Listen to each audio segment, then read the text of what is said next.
বেশ কিছুদিন আগে সাউথ কোরিয়ান হায়াসুং মোটরস বাংলাদেশের বাজারে তাদের ভি টুইন টাইপের ইঞ্জিনের বাইকগুলোকে লঞ্চ করেছে। সাধারণত আমরা সিঙ্গেল সিলিন্ডার এই শব্দটির সাথে অনেক বেশি পরিচিত।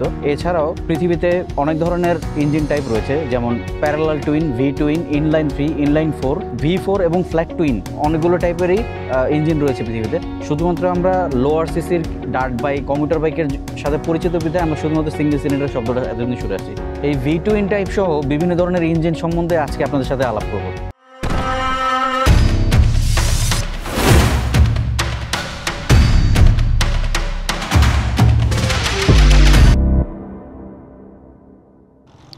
প্রথমে আসি সিঙ্গেল সিলিন্ডার বা থাম্পার ধরনের ইঞ্জিন নিয়ে।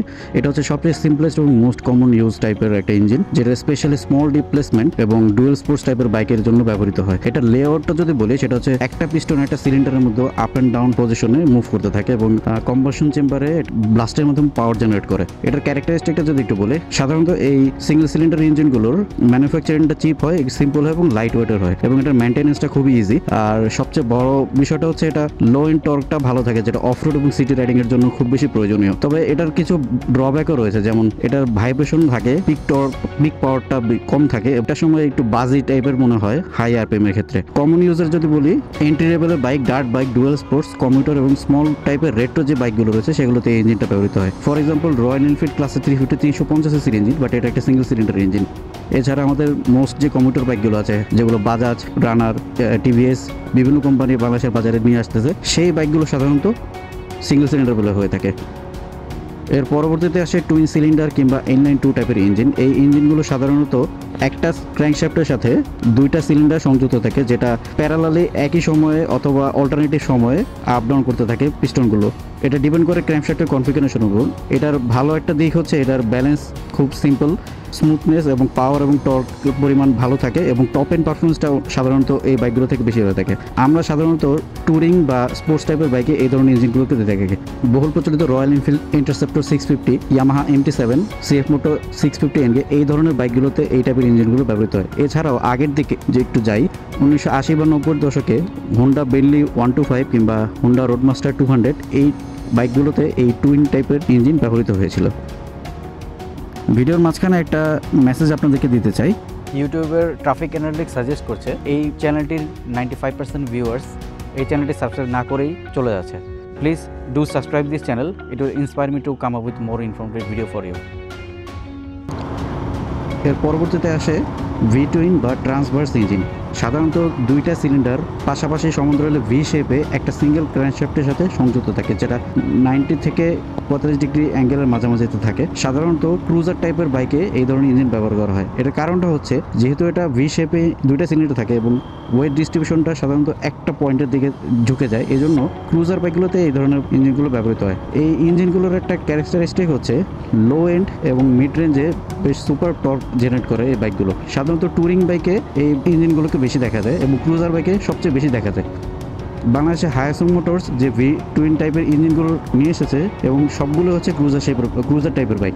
তবে এর খারাপ দিকগুলো হচ্ছে, এই ইঞ্জিনগুলো থেকে মারাত্মক ভাইব্রেশন জেনারেট করে, যেটা সাধারণত লং রানে শরীরে বেশ ভালো একটা স্ট্রেস দেয়। আমরা আমাদের দেশে ভি টুইন ইঞ্জিনগুলোকে শুধুমাত্র হায়াসুং মোটরসের মাধ্যমে পরিচিত হয়েছে। এছাড়াও অন্যান্য বহু প্রচলিত ক্রুজার বাইক, যেমন American Harley Davidson, Suzuki intruder 800 কিংবা ইয়ামাহা ভির্গো XB 750 কিংবা কাওয়াসাকি ভলকান 800 ক্লাসিক, এই বাইকগুলোতে এই ভি টুইন টাইপের ইঞ্জিনগুলোকে দেখা যায়। এরপরে আসে এল টুইন টাইপের ইঞ্জিন। এই ইঞ্জিনগুলো সাধারণত একটা সিলিন্ডার হরিজন্টালি এবং আরেকটা সিলিন্ডার ভার্টিক্যালি মাউন্ট করে থাকে, অর্থাৎ দুইটা সিলিন্ডারের মাঝখানে 90 ডিগ্রি অ্যাঙ্গেলের একটা গ্যাপ থাকে এবং এটা সিঙ্গেল ক্র্যাঙ্কশ্যাফটের সাথে সংযুক্ত থাকে। সাধারণত এই বাইকগুলোর টপ এন্ড পারফরমেন্স বেশ ভালো পাওয়া যায় এবং এটার ভাইব্রেশন ভি টুইন ইঞ্জিন থেকে অনেকটা কম। এখনকার সময় শুধুমাত্র ডুকাটি মোটরসে এই টাইপের ইঞ্জিনগুলো ব্যবহার করে থাকে। ডুকাটি স্ক্র্যাম্বলার আইকন 800 এমন একটা বাইকের উদাহরণ। এই বাইকগুলোর একটা কনস হচ্ছে, এটা থেকে ম্যাসিভ পারফরমেন্স পাওয়া গেলেও এটার ভাইব্রেশনটা ভি টুইন থেকে কিছুটা কম হলেও এটার পাওয়ারটা আবার ভি টুইন থেকে কিছুটা কম পাওয়া যায় মিড রেঞ্জের থেকে, তবে টপ এন্ড পারফরমেন্সটা বেশ ভালো থাকে। এর পরবর্তীতে আসে ফ্ল্যাট টুইন বা বক্সার টাইপের ইঞ্জিন। সাধারণত দুইটা সিলিন্ডার একটা অপোজিট ডাইরেকশনে হরিজন্টালি মাউন্ট করা থাকে, যেটা সিঙ্গেল ক্র্যাঙ্কশ্যাফটের সাথে সংযুক্ত থাকে। এটার লো সেন্টার অফ গ্র্যাভিটি হওয়ার কারণে হ্যান্ডেলিংটা খুব ইজি হয় এবং হাই স্পিডে এটার স্ট্যাবিলিটিটা বেশ ভালো থাকে। ওয়েট ডিস্ট্রিবিউশনটা ব্যালেন্স থাকে। এটার কারণটা হচ্ছে 180 ডিগ্রি কনফিগারেশনে দুইটা সিলিন্ডার একটার সাথে সংযুক্ত এই বিধায়। এটাকে চাইলে এয়ার কুল ভার্সনও রাখা যায় কিংবা অয়েল কুলিং সিস্টেমও রাখা যায়। এর বাইকের একটা কনস হচ্ছে ইঞ্জিনের ওয়েট বেশি থাকার কারণে হাই স্পিড কর্নারিং করতে একটু সাবধানতা অবলম্বন করতে হয় এবং গ্রাউন্ড ক্লিয়ারেন্সটা কম্পারেটিভলি কম থাকে অন্যান্য ইঞ্জিনের বাইকের তুলনায়। এবং এতে করে যেটা হয়, কোনো কারণে যদি বাইক ক্র্যাশ করে তাহলে সরাসরি ইঞ্জিনে আঘাত লাগার একটা চান্স থাকে। কমন ইউজেসের কথা যদি বলি, ট্যুরিং এবং অ্যাডভেঞ্চার টাইপের বাইকেই এই ইঞ্জিনগুলোকে সাধারণত ব্যবহার করা হয়। এক্সাম্পল হিসেবে BMW GS 1250, BMW R18 এই টাইপের ট্যুরিং বাইকে এই ফ্ল্যাট টুইন বা বক্সের শেপের ইঞ্জিন দেখা যায়। এরপরে আসে ইনলাইন 3 ইঞ্জিন। 3টা সিলিন্ডার পাশাপাশি স্ট্রেট লাইনে মাউন্ট করা থাকে একটা সিঙ্গেল ক্র্যাঙ্কশ্যাফটের সাথে। এটার একটা ভালো দিক হচ্ছে এই বাইকগুলো লো এবং হাই এন্ড যে RPM সেখানে সমান্তরালে পাওয়ার প্রডিউস করতে পারে এবং এটার থ্রটল রেসপন্সটা খুবই স্মুথ হয় এবং এটার এক্সস্ট নোটটা সাধারণত টুইন সিলিন্ডার বাইকের চেয়ে বেশি হয়। সাধারণত পারফরমেন্স নেকেড বা হাইপার নেকেড বা স্পোর্টস টুয়ার টাইপের বাইকে এই ধরনের ইঞ্জিনগুলোকে দেখা যায়। Triumf speed triple, Yamaha MT9, BMW K1300 এই টাইপের বাইকগুলোতে এই ইনলাইন 3 টাইপের ইঞ্জিন দেখা যায়। এবার ইনলাইন 4 নিয়ে বলি। ইনলাইন 4টা হচ্ছে অনেকটা ইনলাইন 2 ইঞ্জিনকে যদি দ্বিগুণ করেন, অর্থাৎ 4টা সিলিন্ডার পাশাপাশি সমান্তরালে বসলে স্ট্রেট লাইনে যে রেজাল্টটা হবে সেটাই হচ্ছে ইনলাইন 4। এই ইনলাইন 4 ইঞ্জিন থেকে হাই রেঞ্জের পাওয়ার পাওয়া যায়, সেটা মিড রেঞ্জ থেকে শুরু হয় এবং টপ এন্ড পারফরমেন্স দুর্দান্ত হয়ে থাকে সাধারণত। এটার রেভ রেসপন্স খুবই স্মুথ এবং ম্যাসিভ পিক হর্স পাওয়ার এটা থেকে জেনারেট করে। ফর এক্সাম্পল, এই ইঞ্জিনগুলোর রিলায়েবিলিটি সাধারণত স্পোর্টস বাইকের ক্ষেত্রে দেখা যায়। আমরা যে কাওয়াসাকি H2 বা H2R বাইকগুলোকে দেখে থাকি, যে one of the fastest bike in the world, সেই বাইকগুলোতে এই ইনলাইন 4 ইঞ্জিন ব্যবহার করা হয়। তবে এই ইঞ্জিনগুলোর একটা খারাপ দিক হচ্ছে রিলেটিভলি লো এন্ড টর্কটা খুব কম থাকে এবং ওই ইঞ্জিনগুলো সাধারণত বেশ চওড়া হয়, যেটাতে বাইকগুলো একটু সাইজে বড় হয়ে যায় এবং লো এন্ড RPMটা সিটি রাইডিং এর জন্য মোটেও প্রযোজ্য না। কমন ইউজের কথায় সুপার নেকেড এবং স্পোর্টস বাইকই দেখা যায়। Honda CBR 600RR, Yamaha FZR R1, Suzuki GSX 1000, Kawasaki Ninja ZX-10R এই সুপার বাইকগুলোতে সাধারণত দেখা যায়।